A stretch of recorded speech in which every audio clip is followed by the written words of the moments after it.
ngoài cơn nắng phiêu du theo làn khói mong manh, là công chúa hay nàng tiên nữ trong tranh.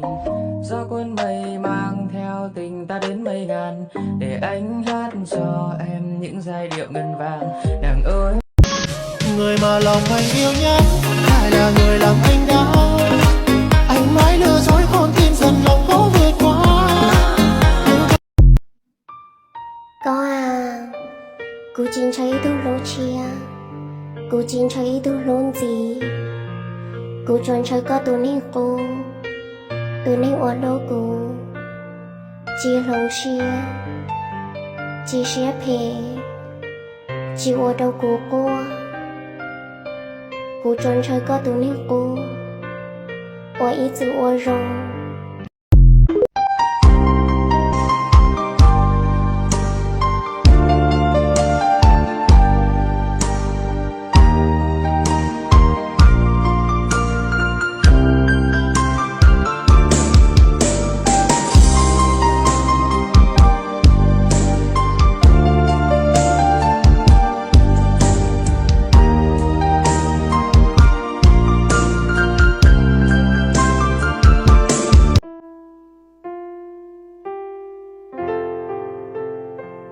Có à, vì nó là con chỉ tôi nên trùa rong ly cô. Ê cô thiết chẳng nhớ đâu con chị, nhớ đâu con dù. Thiết cô thiết chẳng nhớ là con y xa, nhớ đâu con ổ phê. Thiết chỉ cho cô lúc xưa là cho ta nó. Tê lâu ý sự hay tìa, tôi nên trùa, chỉ có chẳng mô phèn kia còn nữ nhớ tôi nên dê tàu. Thiết chỉ tôi nên dê. Chị có chỉ mua phèn, thế chỉ mua bình sự một kia gọi là trùa tàu mơ. Ê nó, cô cho thọ có sao qua xe đu, sao qua lu xe phê đâu cô. Chả chè li mùi nu, qua cô cờ tao có sao kiến chê. Em chê nông đào, yo chỉ mua cô nhớ là có ý xa.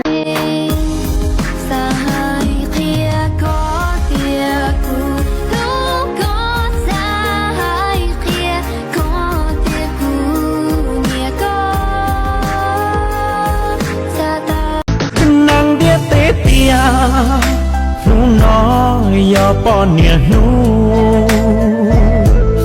rau xe cơ kia cùng nia có yêu tao cu đại miền đã đưa bao sông đường từ chỉ sâu có lung bề đã đánh tàu ly có thia yo lứa từ yo yo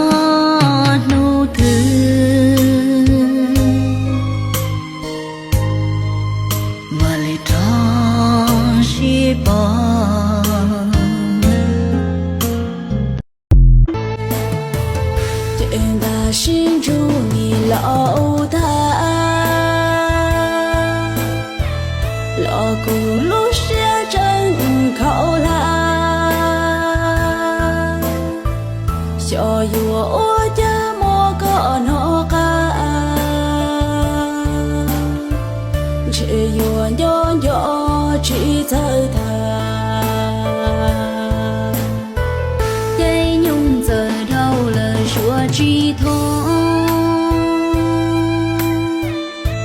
chúa chỉ luôn dìa của múa bò chả răng cao non niềm nông chỉ thua lòng ta lo cứu xa trong lòng đua do nên thiết tê là xin lưu cho hậu mô vì trên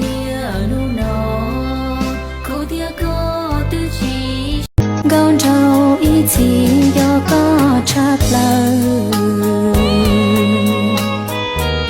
lo mà mua khờ tua trong rúa xia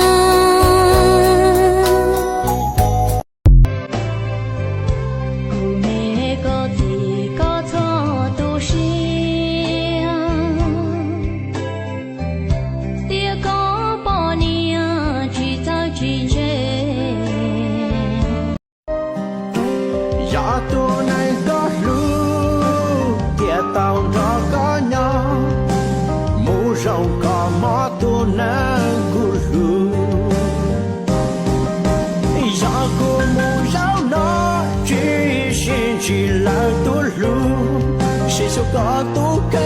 trong nắng mơ.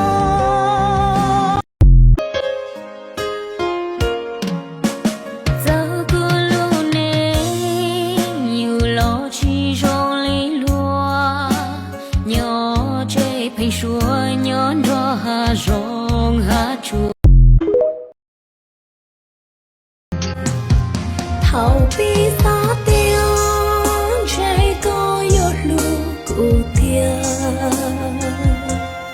theo đâu cụ cho lo một cái chia sẻ lâu lâu li bê nè yang chi niang lo là hai lu rong thở bê lu xiang Thia tu rong thâu sư mà chi nhu Tia chín thia tu lu tia chi muông tôi chỉ lúc cô tôi chỉ tỏ con tôi chỉ chia sẻ cho con để cho lúc xưa thao của ta kể trong công ta